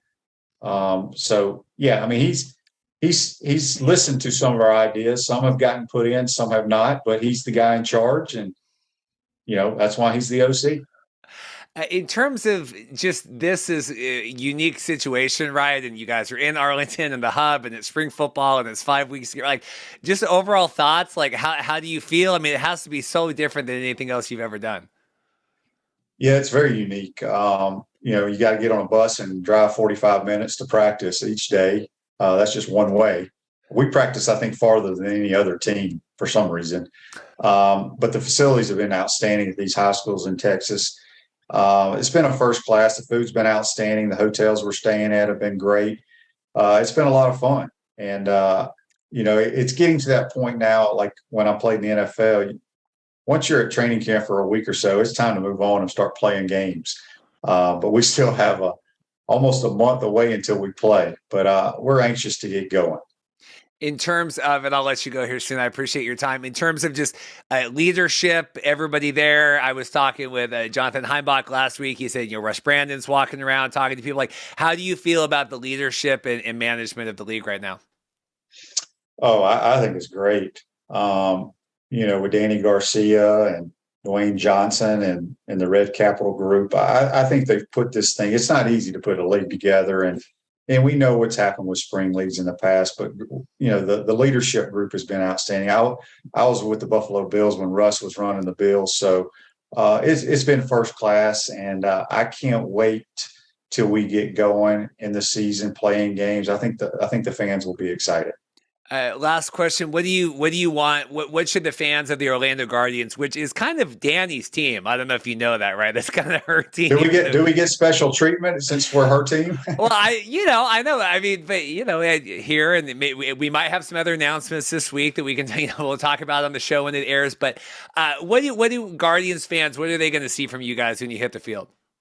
Well, our head coach, Terrell Buckley, the Hall of Famer from Florida State, my old high school teammate in Mississippi, we're going to play smart, fast, and fearless football. And we want to try to be wide open offensively. Now, we kind of have to figure out who we are in the next couple of weeks, but we want to score a lot of points. I think this league, with the rules, how they're set up, it's kind of favored to the offense. So, we're going to play some football, have fun. We're not going to be boring to watch. I can promise you that. In terms of the rules, anything that excites you more, the double forward pass, anything else? Yeah, I mean, it's hard to get used to it. I'll be honest with you. There's the punt rules are kind of strange, where if you punt a ball out of bounds inside the 35, it goes back to the 35. You can't pin them down. There's no more coffin corners. Then you got the 1 point, the 3 point, and the wait, what is it? I don't even know. 1, 2, and 3. 1, 2, and 3. Yeah, from the 3 or the 2 yard line, the 5 yard line, and the 10 yard line. So, it's gonna be different for people, but it should be a lot of fun. Well, we're very excited. I appreciate you hopping on here and making the time. And like I said, no busy week for the Guardians and everything else. I really appreciate it. Thank you very much. Absolutely, man. Appreciate it. Take care. Well, I appreciate this here. We didn't really know what to expect. We'll figure that today. We have Alex Walker here, WFTV down in Orlando. You ever have like a meeting at work and then you feel like it could have been an email? I kind of feels like this. Welcome to the show. How are you first off? I'm great. Everything's good in sunny Orlando. Just ready to kick this thing off here in about a couple weeks now. So it's an exciting time, and we'll see what happens with XFL 3.0, right? Yeah. So we were talking a little bit off camera. We had this press conference. It felt like something was coming. The USFL is also having press conferences this week announcing their hubs we've been tracking. And it felt like we were getting a championship game announcements and playoff announcements, whatever. What did you, because obviously I used to work in news 2 million years ago. Like, you get the press briefing. Hey, we're coming out. We're doing this. What were you guys thinking about heading out? Yeah, we knew it was something that we needed to be there for. I mean, this is one of those things where we've been tracking the XFL. When they announced the team, we were there. When they announced the head coach, we were doing reports and whatnot. When this press conference came about, from our point of view, we just assumed it was hey, welcome to town. Mayor's going to be there. Danny Garcia is going to come down, show face. She's an Orlando resident, so she's around. And so I think it was more of, this is what we are. This is what we're going to be about. We want you guys to come. And we thought maybe there was going to be some sort of also, while we're here, we'd like to announce blank. whether it be playoffs or whether it be something with the games to drum up excitement for ticket sales. But no, it was pretty much just an introduction to town. The mayor was there. It was pretty short, 15, 20 minutes at 10 a.m. yesterday morning or on Monday morning. And it was one of those things where, yeah, it's like probably could have been an email, but I understand from their point of view, anytime they can get some city leaders together with Danny Garcia, who everyone around here knows and everyone, around the country knows if you're plugged in with the XFL. And so I think it was just one of those, hey, month away, come out and support this new team. Welcome to town. Here's a game ball, Coach DeMayer. That was pretty much it. And I want to talk about kind of just your Orlando reception to the league here. But like, is Danny Garcia seen around town? Is that like, oh, Danny's at the grocery store? I mean, is that at a level? Like, I don't know what level celebrity Danny Garcia is at in local Orlando. She shows face. I mean, I haven't been here long enough to know if she's like, you see her at like Publix, she's like, Danny, how are you doing? I don't know about that yet, but people like her. And obviously when she showed up yesterday, people were like, all right, nice. So when she was on that press release, people were very excited. And she said, being from Orlando and being a resident here, I can't remember how long she said she's lived here, but her daughter's here. And she said, this was a no-brainer site. Like we've been planning and building. We're going to bring a team to Orlando. We'll try to figure out the rest in a bit, but this was for sure one of her main goals was to bring at least one of the teams here to Orlando again. What are your thoughts on Orlando XFL 3.0 being in Orlando? Well, first of all, I'm a big believer in if something isn't broke, you don't have to fix it, right? So when the XFL was here back in the early 2000s when it first started and whatnot, this place, they had one of the best attendance numbers in the league. It wasn't Camping World Stadium then, but they packed their stadium and they had a big following for the Rage, if you remember. And it was a thing that people, when you don't have an NFL team in your city and people love football, I mean, you got Florida, you got Florida State, there's a big UCF following here. You got a lot of Buccaneers fans, a lot of Jags fans, a lot of Dolphins fans. We're in this like weird Central Florida epicenter of football, but we don't have that professional franchise. And so when you have an XFL team start a week after the Super Bowl, there's going to be a following because people have that thirst for football and a crave for football. And this is a city in Camping World Stadium that they host some pretty big time football games. They had the Cheez-It Bowl, they had the Citrus Bowl, and their LSU Florida State is kicking off the year in September. And so people are used to watching high quality football. And so I think that there is going to be a thirst and a pretty big following once this season kicks off here in a few weeks. Has there been, you were saying you've had, Coach Buckley into the station, whatever, and done interviews, everything. Like, do you feel like there's a good appetite here? Have you been getting good reaction from the segments you guys are doing? We have, and that's the thing is it's interesting because we can track, we'll track hits on articles and whatnot that we're posting, whether it be the Magic or our Orlando City soccer team and whatnot. And our XFL articles have been jumping off of our charts, and especially the press conference, even though nothing was really announced, people were just interested. Just to see what's going on. And, I was talking to their ticket managers and they've been very, very happy so far with people that have been buying season tickets and getting tickets to that first game on February 26th, I believe, against San Antonio. And so I think there is a thirst for it. It's pretty easy to tell sometimes in local news, if you're doing something and people don't care, you kind of can sense that and figure that out. But with the XFL, we're getting great reception of, hey, we like the coverage, keep it coming. And obviously they're excited to be, on camera, showing face and talking about their teams. And so I think when the first game is here, that Sunday at 4:00 in Orlando against San Antonio, I think it's going to be a fantastic crowd. And obviously, if the team's awful, then it's going to impact the sales, I think. But if they're competitive, which I think they will be under Terrell Buckley, then I think people are going to come out and watch the games. Spoiler alert, Orlando is, I think, bottom 8 here of 8 in terms of like, I'm not always the X's and O's guy. I'm more of just kind of, I create the platform here, but I will tell you, smart football people have told me Orlando might not be too good. So I just want to just hedge your bets on that. You said you talked with the ticketing people. We go on Ticketmaster and we're kind of looking at tickets, and Camping World, they're only selling the one kind of the lower section. If you're looking, aerial view down, kind of like you would a WWE house show, right? Like we want to pack the one side. What was your conversation like with the ticketing people, and what have you made of anything you've heard of ticket sales? Yeah, and that's the thing is when we were looking at some old video before and of when the rage was here, and that's kind of the goal is they want to fill that lower bowl and at least have that environment, surrounding field level. You're not going to sell 60,000 tickets to an XFL team. You're just not. Maybe if they host a championship game there and it has an incredible run of 10 weeks or whatever it is, maybe they start popping a couple people up there. But I think they just want to make sure it's not just a complete no one's coming.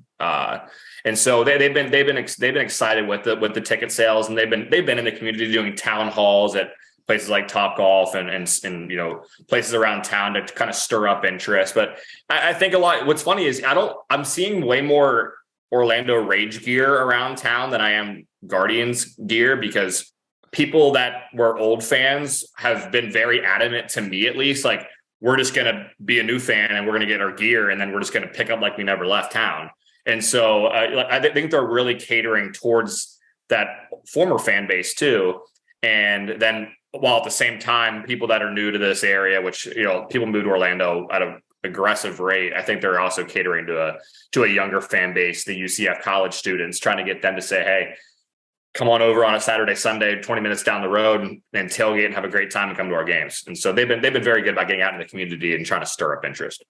I saw there's kind of a media scrum afterward. I have a quote here. It's from My Sports Florida. I think it was part of the scrum afterward with Dani Garcia. She says, focus on the long-term success of the Guardians, where other leagues may have relied on early ticket sales, which is, according to Garcia, the league is at 80% to plan, and media deals. She did mention XFL Disney. She believes they have the right investment partnerships will allow them to endure the burden of the league for 3 to 5 years. Just thoughts on that, and year one matters the most, right, in these spring leagues, and you got to come in and you got to make a start. Like, how do you feel, long term here? Any of that thoughts on that quote? Sure. And then the last thing we had, once the press conference was over, we had two separate media scrums. They had the TV cameras and they had the writers and the bloggers and whatnot. And then Coach Buckley and then Dani they flip flopped. And the last question we asked her was just, straight up, like, what's the staying power here? That's what everyone's curious about. It's like, it's fun to enjoy a season, but what is being done differently this time to give everyone belief that there is staying power, that it's not going to be a 1 year and even a 2 year league? Like, is there going to be staying power? And she said one of the things she did touch on, like that quote you just mentioned, is when you have a partnership with ABC and Disney and ESPN and FX, I believe is the other network their games are going to be on, that's powerful. I mean, that's a place where people know to go and watch. And it's not like it's not like it's going to be on some, weird platform where people are like, how do I get the ESPN Plus again? And so the fact that it's on a primary network, and especially down here in Orlando, there's a big tie with Disney. And so they're excited about having that Disney partnership. And I don't know what that entails in terms of, like, are they going to be working with Disney to bring a bunch of people over to the games and have those kind of partnerships? Maybe. But Dani seems to think that with the capital backing and the investment backing they have, obviously with she was calling Dwayne, she calls him DJ, but having Dwayne there and her there and people, there's plenty of capital, and I think they have the right TV rights deals. And so we'll see. We'll see it, but it seems like there's enough steam behind this thing that they at least have a shot. And that's all you can really ask for with these spring football leagues. Last here before I let you go, because we pontificated and lined you up, and then this works out. But I still always think it's interesting. We've done check-ins with reporters like in Vegas and everywhere else. In terms of, obviously, you guys, and like I said, I worked in local news, doing that work of carrying segments, doing things like that. Any other marketing that you've seen there outside of, like, the local interviews and stuff and social media? Like, are we getting billboards? Are we getting any sort of, like, any signage anywhere? I've seen some signage here and there. Like when I was driving over by International Drive, over by Universal, I was seeing like just some like stuff in like yards, not like big billboards. There might be. I'm not aware of that at this point, but I know there has been an outreach effort into some of the local universities and talking to getting people over there and just letting people know this is happening. I mean, obviously, on our website and other websites, people know that this is going on, and on our social media pages, people are sharing ticket information and ticket links. But I haven't been driving down I-4 and it's like join coach. There might be. I haven't seen it personally yet, but I think maybe that will be something that happens down the road. And I will add this quick note. I was talking with Terrell Buckley earlier. I think one of the most important things about the XFL that's important is, and I think you would agree with this as well. Maybe not. Tell me if I'm wrong here, but I think one of the most important things about this reboot is the teams, they're going to practice in Arlington, but the games are going to be in the actual cities.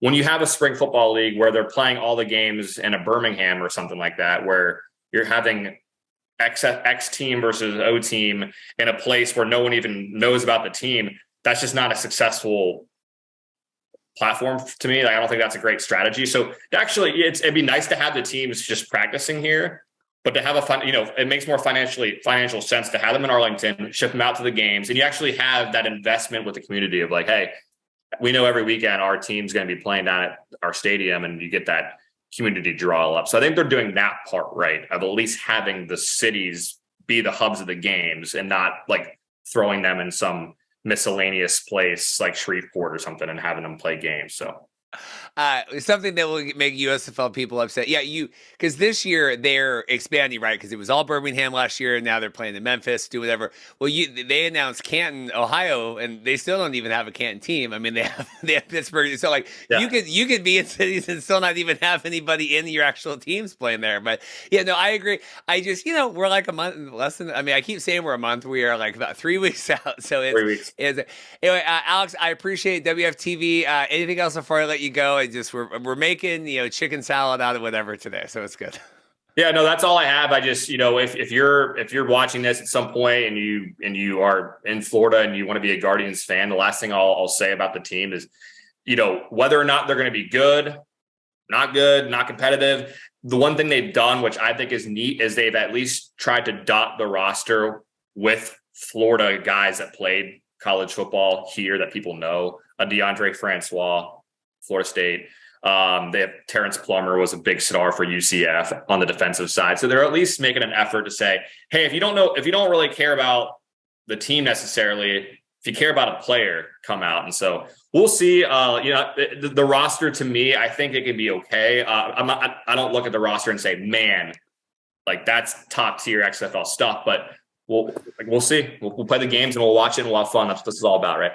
Yeah. Interesting talk with Shane Mathews, the quarterback's coach, this week on the show. So maybe you'll check that out. Interesting stuff. Really appreciate it, Alex. Thanks so much for your time today. Thanks, man. Take care. Well, I'm excited today. We have Kyle Nash, 3-point conversion podcast, amongst other things. I was looking on your Twitter, quite the prolific, sports coverage here. How are you doing today, sir? I appreciate it. Hey man, listen, Reed, I'm pumped to be aboard. This is my first official guesting covering the Guardians too. So yeah, adding that to the repertoire, it's going to be funny. I love from a viewership standpoint that the XFL is going to kick right after the Super Bowl to keep we football junkies, in line and keep us with our medicine. But while I'm in Arizona to do all that, like by day, I'll be going to events. And then by night, I'll be studying my playbook for XFL stuff like I used to back when I played semi-pro ball. So, I mean, it's going to be busy, but it's good busy, Reed. I just hope my kids remember what I look like. Oh, that's good. That's good. Well, I appreciate it. Well, we had coverage here set up today. We had Alex Walker, that's one of the sports directors down there in Orlando, too. We're going to have wall-to-wall, all of this stuff. Press conference, a little poo-pooey. We'll talk about that. We'll talk about roster stuff because we are kind of we did the Renegades, we did the Vipers. We're kind of doing deep dives into all of this stuff. So first off, you were there. I saw your videos shared, the media scrum with Danny Garcia and all of that. What did you make of the Orlando press conference? So I know, and you mentioned it being a little poo-poo. We talked about it kind of off the pod here and how there was an element of disappointment because you were expecting more announcement. For me, and maybe because I'm trying to, spin so many plates at once. I thought they did basically what I thought they were going to do, right? Because understand Orlando's history here with this, right? The Orlando Rage with the initial 1.0, the Vince McMahon XFL was among the more successful teams at the time, right? So Orlando was like, yeah, so they were very excited about that. And it was probably the main reason why two things happened. You got reinventions with the Arena Football League with the Predators, which went incredibly sour. I don't want to tell you how sideways that meant.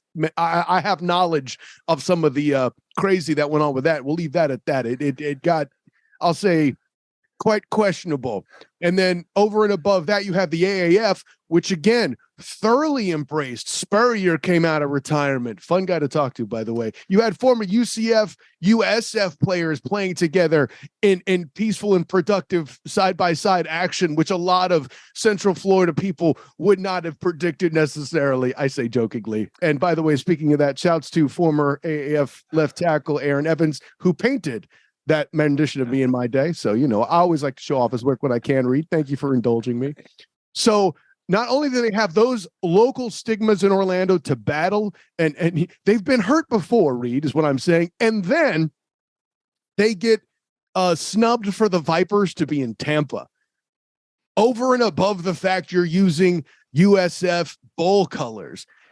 In Orlando, where UCF reigns supreme in college stuff, you spat in their face. It's bad enough now. Sure, they have an Orlando team, but there's still a trace of that slime green that the Orlando locals are going to comment on. But that being said, they're trying to let the public know that this isn't a one-shot deal. You're going to get at least a full season.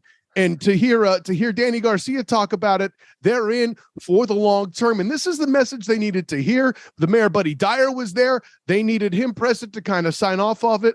I know from a national standpoint, it seems like it was a nothing burger, but I think that was more for the locals and for them to get involved. And listen, objectively, it's nice that they're doing some sort of local marketing like that. I would like to see more, frankly, as somebody who wants to see this league succeed, so. Yeah, what do you make of, and we'll do we'll get into the roster and stuff here, but what do you make of that? Like, are you seeing enough going on there in Central Florida to have people even know? I mean, it's 3 weeks till kickoff.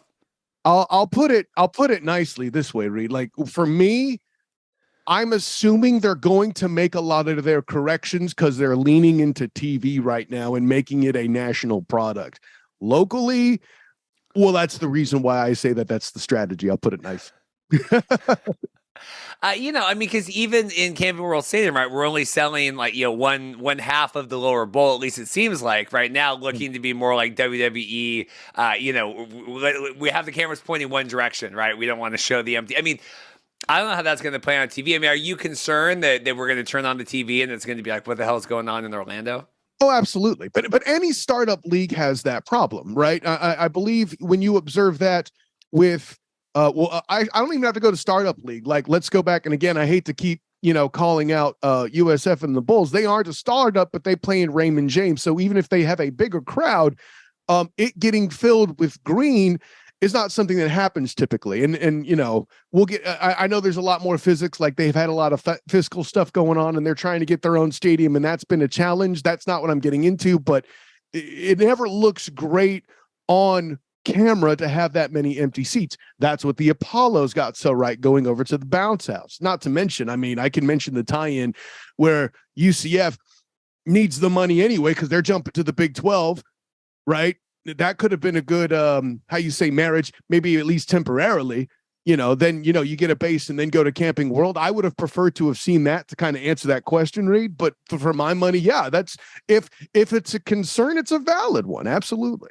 Do you think they were smart? I mean, obviously Danny Garcia and hometown and wanted the team, and she tried to buy the Guardians back in 2020. That was apparently the story. Bringing the team to Orlando, in vain of the AF and all of that, this is a good decision.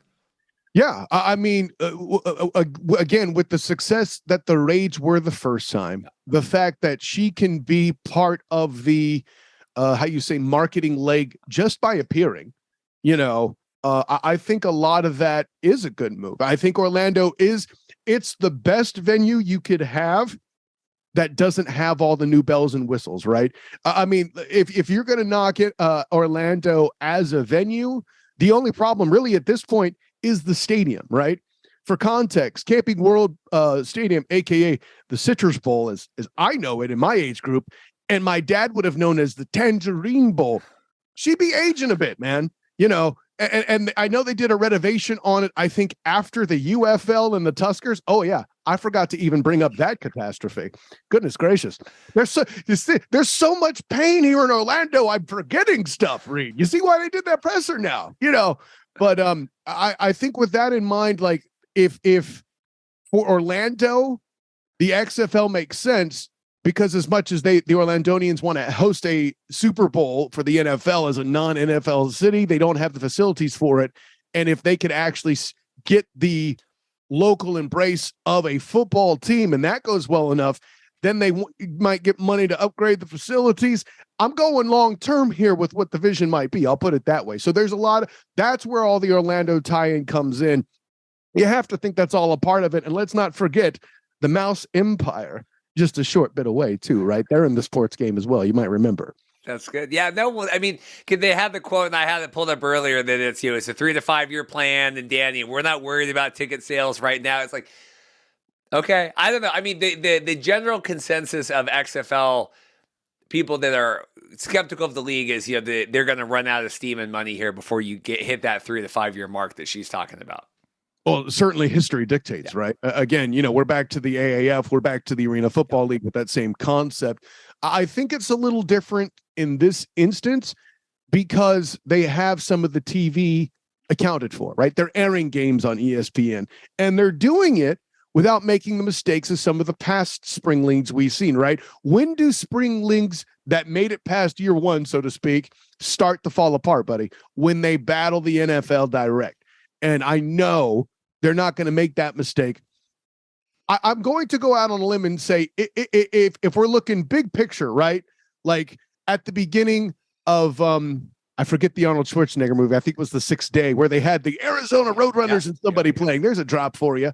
And they were like, oh, this league's been around forever and the quarterbacks are making millions. Let's pretend they make that point. I'm not going to say they will. I get the skeptics who argue that. But I don't see them making that mistake again until ownership at least changes because of lessons learned, right?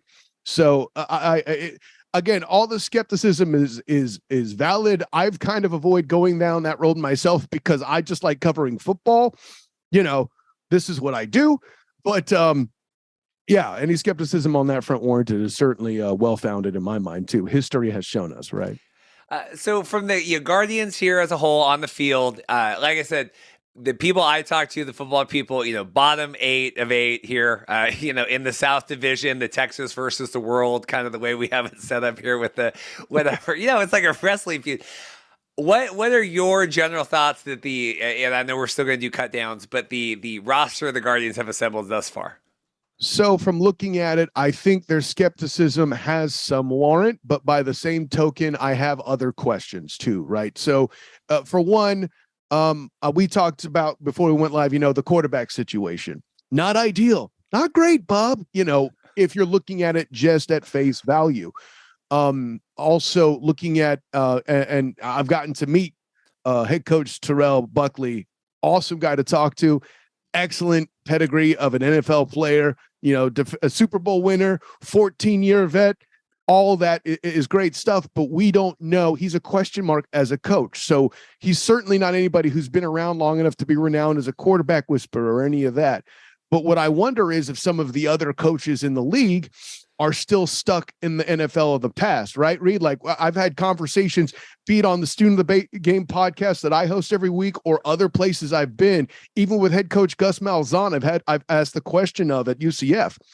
The mobile quarterback is the wave of the future for football, not just the NFL and college, for football.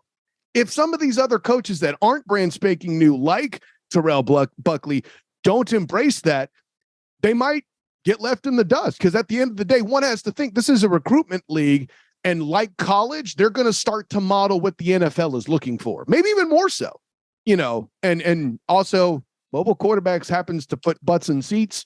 That's what an introductory league is looking for. So I guess what I'm saying is Terrell Buckley, with being inexperienced as a head coach, has its challenge. I get why people would be critical of that, but I would also, a veteran coaches warn people of what I would call the Joe Gibbs syndrome or any of that, where the game might have passed some of these cats by, and they're still in old ways where defensive linemen, just in general, especially talking to Orlando Guardians offensive coordinator, right? Robert Ford, they're bigger and they're faster than they've ever been up front. And so running the ball conventionally, having a stationary quarterback, far more difficult. It just was strange to me. So last week, I don't know if you saw, they had the big quarterback special, right? XFL came out, and Jordan Palmer, and he's his quarterback whisperer, and the guys have been working with him, and all the pedigree that Jordan Palmer has. So in this same show that's going to air, when this airs, I talk with Mathews, right, who's the quarterbacks coach for Orlando, right? And I ask him, I say, what do you make of Jordan and all this stuff? He goes, I don't know what he has done with those players. Like, I don't know. And so to me, and you're talking like older coaches, it seems like a disconnect even there. We bring in someone, maybe a veteran like Mathews in there. We have, the fan control football guys, and maybe they're not the highest pro. It just seems like there's something missing there, a pin to connect or whatever, where we have Jordan Palmer working, and then the quarterbacks coach is like, well, I don't even know what that did or what they were doing there. Yeah, no, and that's a great point. I mean, and this isn't a knock on Palmer. I think this is a change that's happened recently and happened quickly. Listen, I know a lot of criticism is surrounding the Ravens right now and not extending, let's say, Lamar Jackson. I know I'm going kind of off the reservation there, but the concept is they were at least having the foresight to draft him when they did, and also lean into the change of the mobile quarterback. Name me a top 5 quarterback that isn't at least a little bit mobile in the NFL. And don't tell me Tom Brady anymore either. He was in the playoffs with a losing team, winning a garbage division. Okay. That's the new wave. So in Jordan Palmer's case, he might be able to teach you some fundamentals, how to read this or do that. But what does he know about teaching throwing on the run? It wasn't his style. I'm not knocking him, but I think there are things to be learned, but that's that disconnect I think we're talking about, right? So, I mean, does that concern you here? I mean, we have, these two quarterbacks, right? Quentin Dormady and then DeAndre Francois. You said you knew, Francois from Florida and all that. Like, I actually, Mathews, like, are you guys, like, are we bringing in anyone else? Like, well, like, we're obviously going to keep our eyes out. Like, it doesn't feel like there's a very concern here of like, we need to address this position. Well, I mean, when aren't you always addressing your quarterback for any, group? I mean, maybe there might be a few colleges that won't, right? I'm pretty sure Stetson Bennett's safe at Georgia, for example, but we also live in a world where Joe Burrow didn't land at Ohio State immediately either. Like, and so with Francois, I think if they go with him, sure, the analysts will say, well, he's just an athlete playing quarterback. Okay. That's the day in the life, as somebody who covers UCF regularly with the black and gold banneret, John Rice Plumlee, to bring in a local example, gets all the criticism from fans because he's not the best passer. But the game right now, sometimes an athlete at quarterback, according to some coaches and philosophies, right, is better than, having somebody who can't throw and stand still, right? At least you have the lottery ticket of a mobile game. And I think that's what that type of quarterback that we've seen in Francois, for example, could bring. Do you think that also just because it is like the XFL here and it's all, spring football, we got 5 weeks and we're getting everything going and, we don't, defense is going to be ahead and we need to get the offense going. Like, does that also play into that as well? Oh, absolutely. And listen, defensive coordinator Tony Carter for the Guardians would tell you exactly the same. I think he just said that very same thing, or reiterated, I should say, yesterday when I talked to him on the Zoom call. The defense is a little ahead. Coach Ford, the offensive coordinator, said the same thing at least twice by now. Defense is a little ahead. That's the nature of the being, because generally speaking, and this is how Coach Ford put it, the defense is trying to attack the ball, whereas the offense is still trying to learn all their little things, right? And listen, the center, Kamali Mathews, can tell me all he wants about how chemistry is developing, but then it's also been like 2 weeks. So there's only so much chemistry you can make. This isn't, some sort of a science show where the beaker explodes when you put a drop in it. No, you got to let this marinate a little bit. In terms of, hitting the field here running, I mean, is that a concern you have just in spring football in general, right? Where it does take, like, we're trying to make a big splash, takes 3, 4, 5 weeks. I mean, the USFL took many, many weeks to kind of get to where people thought it was like acceptable football. Like, how do you combat that? I mean, the XFL trying to do the 5 weeks here, but it seems like the first 2, we were like just instilling philosophies and breaking old habits. I think Coach Beck said on one of his things. Yeah. Well, and Terrell Buckley, Coach Buck, said the very same thing himself. Going into that, though, to his credit, and this is what I found interesting, the 14-year vet who's a coach, I asked him what was different about this camp versus ones he's been to. And the first thing he said was player safety. They care about the players. I'm like, whoa, that was kind of mind blowing to hear that.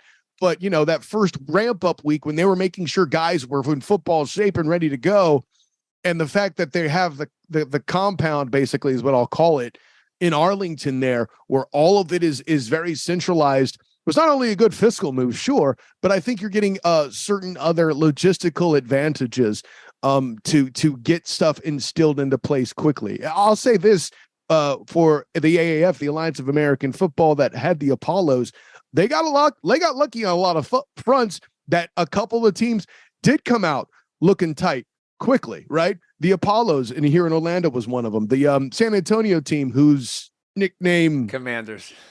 Thank you.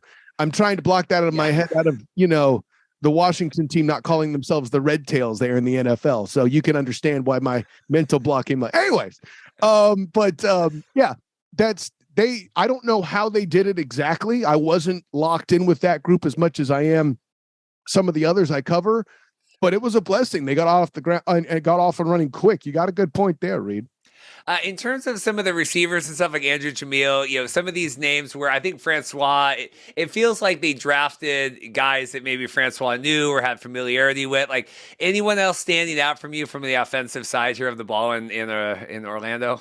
See, here's what's tough is I'm not in Arlington. I'm not seeing practices, and Coach Ford has been pretty tight-lipped about naming names. I only know about Kamali Mathews because he was introduced as the center in the Zoom call. So that's really beyond that. Like, they've been pretty tight-lipped, but all we've heard a lot about, Coach Buckley said he's most proud of the position groups being tight end and running back. And Coach Ford has maintained that versatility of guys that can block, move, and catch are in both those cores. Now, if I'm a guy who's reading the tea leaves, you've specifically told me that about the story you told Coach Buckley, that you're going to throw the ball deep 8 times a game, and you're telling me about tight ends and running backs. And I've heard about you and the offensive line battling the defensive front, and you've given me no language surrounding your quarterbacks or your receivers.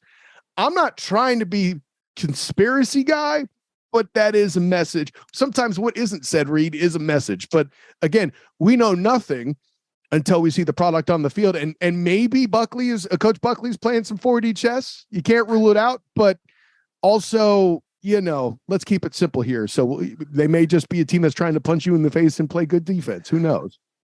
Last question for you today, and I'm genuinely curious about this because I'm a wedding videographer, and I do, this is hobby, fun, whatever. As someone that covers, real sports as you do here, what do you make of how the XFL has thus far handled training camp, media availability, information, just from someone that actually does this? I think so for me, and I had a bit of an unfair advantage because I haven't had an existing relationship with the SID and the head of that department here with the Guardian. So my view is a little skewed. So take that as you will. But the accessibility digitally, and reaching out to being very accessible once you know who to go to, has certainly been, at least locally from my point of view, the best part, right? I've already been in 6 Zoom calls, almost the 7th, and talked to 2 players, being here in Florida when everything's going on in Texas. So I do have that much going for me, right? And you've seen, if you've followed my Twitter at all, at the SOTG, bing, you'll see that come through there in my Instagram, and I have a lot of stuff from that. So that shows how open they've been to the media to get involvement. Now, is adoption at the right level yet? I'm sure they want more. And then by the way, as another side note, Reed, that's why that press conference that, again, nationally didn't get all the attention, but you better bet local TV was out and available for that, where they haven't been as omnipresent on the Zoom. Who knows? Maybe that was a decision that was done to bring local TV into the play. Again, that's me skeptical, or not skeptical, but speculating rather. But they've done that part of it, I think, relatively well. If I was going to say anything about how they could improve that outreach, like, there's too many events involving personnel surrounding their draft and things like that I found out after the fact on social media. Like they needed to have done a little bit better job getting in front of it. But I would also, if I'm reading the tea leaves as well, part of that was they were still ramping up their capacity and workforce to an extent. The real judgment read is going to be what they do in year 2 once they have their foundation in place and how they work to improve. Well, there you go. I appreciate we have Colin Nash here, 3-point conversion, everything else, Orlando, Florida football. Really appreciate it. Anything else before I let you go? Any plugs or anything before you take off? Yeah, definitely want to point out. I didn't even mention Terrence Plummer, of course, former UCF linebacker. Spoke with him yesterday, got it out there today on the socials. And of course, you'll see that part of the coverage on the Black and Gold Banneret, who I cover UCF, right? That's where that Malzahn drop came in.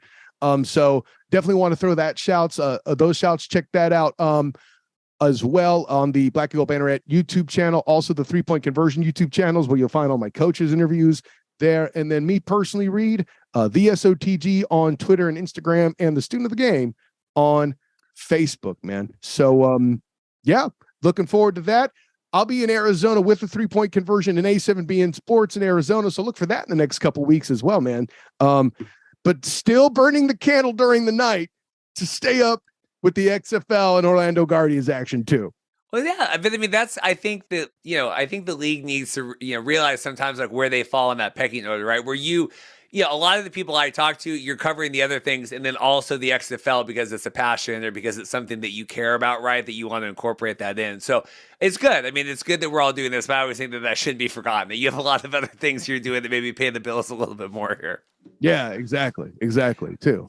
Awesome. Well, Kyle Nash, thank you so much. I appreciate your time. Hey, man, I had a great time, Reed. Looking forward to the next one, bud. Huge special thanks to all of our guests today for coming on. Tony Paul, what is the world that I'm in right now? Alt football coming on the podcast. Really appreciate that with the Detroit News. Victor Quee, everyone up with the Edmonton Elks for setting up that interview and humoring me with that. Everybody over at the XFL Vegas Vipers, setting up Luis Perez, like I said, who took the time out to come on the show. Really appreciate Luis. Could not think of someone that is experienced as much as Luis has, in his life and seeing all of that and just all the different leagues and experiences. I don't know if that's like where you envision your life when you're 20, but when you're looking back, and I think that's a pretty remarkable journey he's been on. Really appreciate Andy and everybody over at the Orlando Guardians for setting up Shane Mathews, and then Alex and Kyle coming on as well. Really just to put a bow on this at the end of the episode, very, very pleasantly humbled and gracious with all of the help that the XFL media people have been. I tweeted it out. Got a follow back from the XFL Guardians. That's halfway. We're halfway, my Thanos gauntlet, to getting all 8 teams following the Markcast on Twitter. But certainly does not go unnoticed. The work they're doing and the social people and the directors of the team, media and all that stuff. Setting that up, you definitely do not need to humor the XFL, USFL Crazy Man podcast. So really appreciate that, everybody at the league, for doing all of that. I think that's it today. This should be a long one. I haven't put everything together yet, but I feel like it's a long one. We got 6 guests here, so what do you know? Just another normal Markcast Friday. So like and subscribe. Should be a good one as we roll forward here towards kickoff. There, we'll see you guys soon. Thanks.